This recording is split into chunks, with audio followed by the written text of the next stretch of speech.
Greetings. My name is Michael Erlewine. I'm going to talk a little bit of, I guess it's kind of an astrological concept, but it's also all about Dharma. As an astrologer, learning and practicing Tibetan Buddhism and Dharma was easier for me because the Tibetans are already into astrology. Every Tibetan has at least some familiarity with astrology, and the subject of astrology does not raise eyebrows in Tibet. It's an integral part of their everyday life, because I've been there twice and I've seen this. As to what Dharma is, what is Dharma?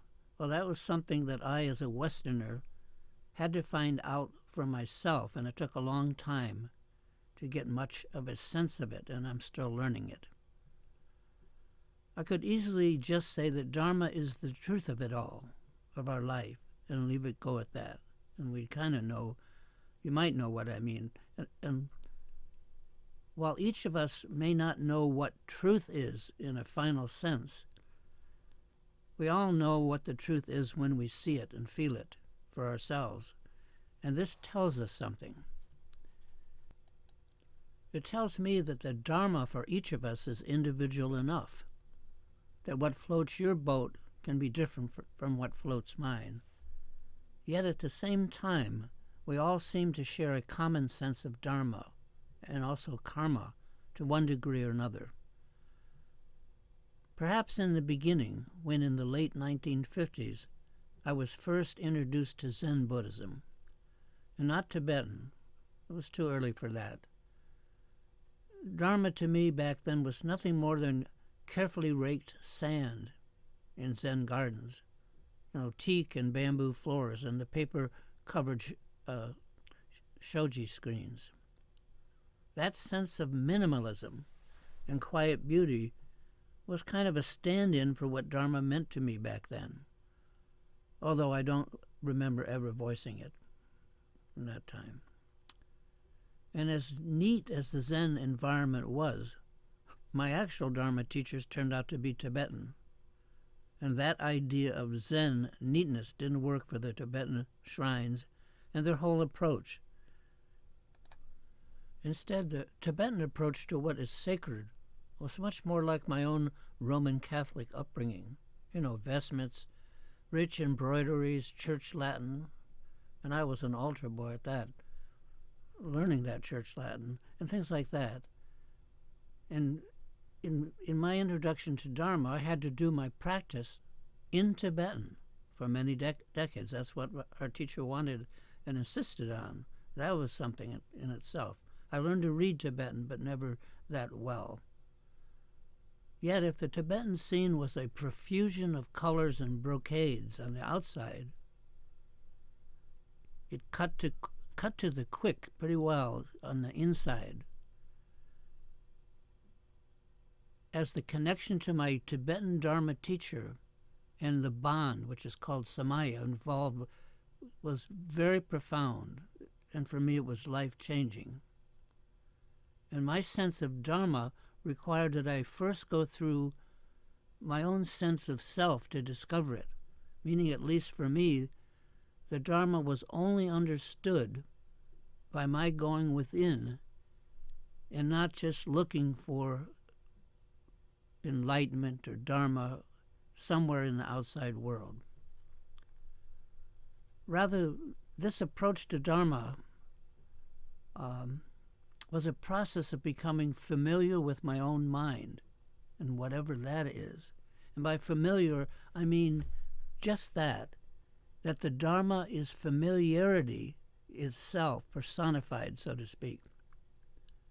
Now, I always thought that Dharma and the process of enlightenment was something foreign to me, something that I didn't have, and therefore somehow something I had to get.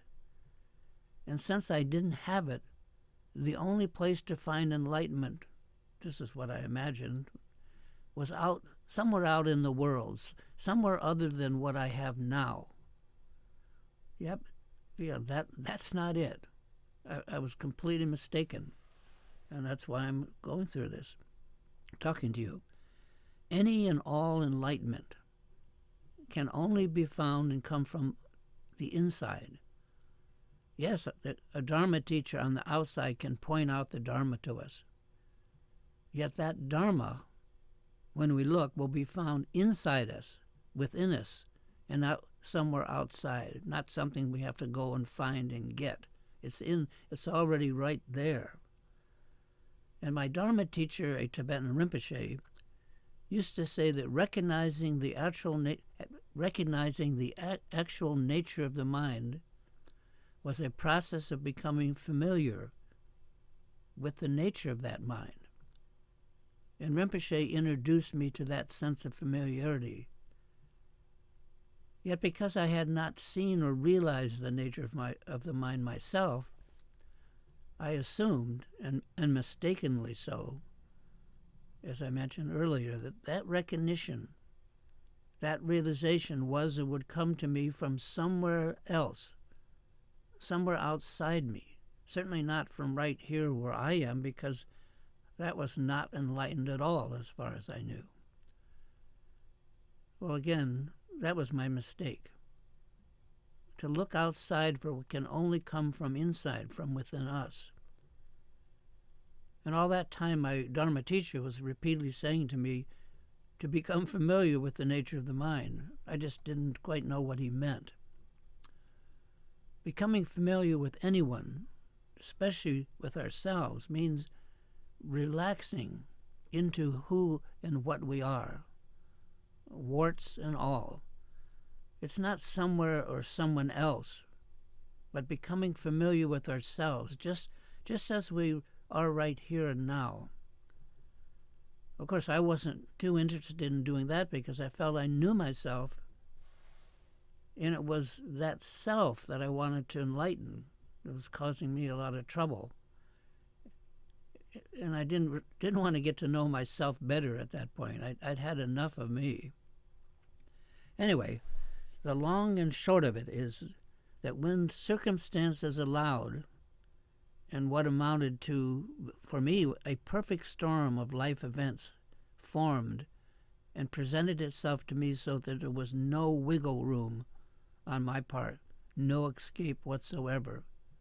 It was then that I found out that insight into the nature of the mind cannot come from somewhere out there in the world, but rather, to my complete surprise, from better familiarization with what I was already familiar with, this same old mind, me.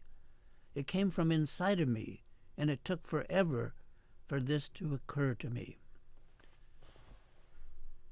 To begin with, I had to stop running away from myself, just as I was, warts and all, and turn around and accept who and what I am, so to speak. And I had to give up protecting myself from myself and accept the nature of my own mind, as familiar as it is. Or as Rinpoche said again and again, become familiar with the nature of your own mind. Get to know your own mind.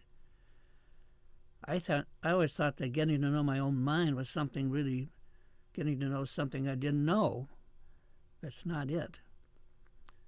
Those words of Rinpoche's, were meant to be acted on verbatim, and it took me many years to get the hint and to become yet more familiar with what I thought I was already totally familiar with. I had to get to know myself. The simple truth is that the introduction to the true nature of the mind will come through greater familiarity with our own mind. And that, I mean the mind that each of us are using right now to listen to this. So the bottom line, and the point of my bothering to do this, if you are looking for enlightenment outside the mind that you are using to hear me, to listen to this, then you're already missing the point. Enlightenment will never come from outside the right here and the right now. Instead, if we become more familiar with this very moment and this mind here and now, it will never be then, folks, but always just now.